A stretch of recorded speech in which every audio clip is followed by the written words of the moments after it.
हरिओम। जो आपके पास है उसका आनंद लेना ना भूलें। ईश्वर ने हर किसी को सहज ही कुछ सुख सुविधाओं का वरदान दिया है। इंसान अपनी अधिकतम सामर्थ्य जितना इसका उपयोग आनंद कर सकता है, इस बिंदु की ओर ध्यान जाएं तो स्वतः ही दूसरे के व्यक्तित्व और वैभव की चमक दमक का कोई प्रभाव आप पर नहीं होगा। इतना ही नहीं, जीवन की राह में आने वाले अपयश विफलता के पड़ाव भी आपके आंतरिक आनंद को तनिक भी बाधित नहीं कर सकते। कुछ ऐसे उदाहरण हैं, जैसे कि एक गांव के रहने वाले एक पिता अपने 10 वर्षीय पुत्र के साथ शहर के एक सेठ के यहाँ गए। बेटा भी साथ था। सेठ का बंगला आधुनिक सुख सुविधाओं से परिपूर्ण, स्विमिंग पूल, अस्तबल, सिनेमा हॉल, फर्नीचर, शयन कक्ष की सीलिंग पर तो ऐसा लग रहा था जैसे कि उन्होंने बेजोड़ कृत्रिम नवमंडल की संरचना बनवाई थी। ये सब देख के पिता तो आश्चर्य में थे कि वो सोच रहे थे कि मेरे पास ऐसा कुछ नहीं है, लेकिन यह देखने का सुअवसर तो मिला। तो वैभव से लगभग सेठ के बंगले के बारे में पिता ने बेटे से पूछा कि घर कैसा लगा। तो जवाब सुनकर पिता दंग रह गए। पुत्र ने कहा, पिताजी घर तो अच्छा था, लेकिन वहाँ सब कुछ देख के मुझे लगा कि हम कितने अमीर हैं सेठ के मुकाबले।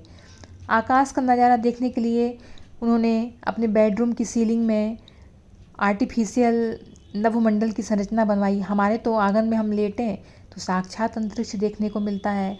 उनका स्विमिंग पूल कितना छोटा है। हम भाई बहन तो गांव के बड़े तालाब में उछल कूद मचाकर बहुत आनंद लेते हैं।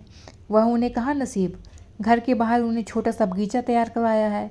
हमारे यहाँ तो हरियाली से लहलहाते खेत नज़र आते हैं। जहाँ तक नज़रें देख सकती हैं तो हरियाली ही हरियाली है। सेठ को तो दूध, सब्जी, अनाज बाजार से खरीदना पड़ता है। हमारे खेत तो ताज़ी सब्जियाँ अन्न देते हैं और गाय दूध मक्खन का उपहार भी। बेटे ने कहा, मुझे तो सेठ पर दया आ गई। तो कृषक के मन में भाव उठा था कि काश मेरे पास भी सेठ जैसा वैभव होता तो कितना उत्तम होता। लेकिन बेटे की तार्किक सार्थक बातें सुनकर पिता को लगा कि ईश्वर ने जो मुझे दिया है तो उसका मैं भरपूर आनंद उठा सकूं, तो भी मैं सेठ का सेठ हूँ। तो जीवन को लेकर हमारा भी चित्त और वैचारिक संसार कृषक पिता जैसे है। बचपन से लेकर वृद्धावस्था तक जीवन के हर पड़ाव पर हमारी नज़र दूसरों पर बाहर की ओर होती है। जैसे एक बच्चे को लगता है कि मेरे पास साइकिल है, लेकिन दूसरे बच्चे के पास लगता है कि गियर वाली साइकिल पापा दिलवा दें तो अच्छा लगेगा। दूसरे को लगता है कि उसके पास देदी पैबान बुद्धि का वरदान मिला है। किसी तीसरे को लगता है कि कसे हुए मेरे पास शरीर का अभाव है। किसी को लगता है कि धन वैभव तो ईश्वर से मिला है, लेकिन करीबी रिश्तेदार जैसा संस्कारी बेटा मिले तो सार्थक जीवन है। तो ये सहज मानव स्वभाव है। हमेशा ही श्रेष्ठ से श्रेष्ठतम की चाहत। अच्छी वस्तु के लिए प्रयत्नशील होने में कुछ गलत नहीं है, पर छोटे से जीवन काल की होड़ में हमें विचार करना चाहिए कि महत्वाकांक्षाओं को पूरा करने की उधेड़ बुन में मेरे पास जो भी है तो उसका आनंद लेना ही भूल तो नहीं गए। कहीं ऐसा तो नहीं कि जो है हम उसे आत्मसात करके उसका आनंद लेना हम भूल बैठे हैं। ऐसा ना हो कि जीवन संध्या में एहसास हो कि इकट्ठा तो बहुत कर लिया, लेकिन जीवन का असली आनंद लेना तो रह ही गया।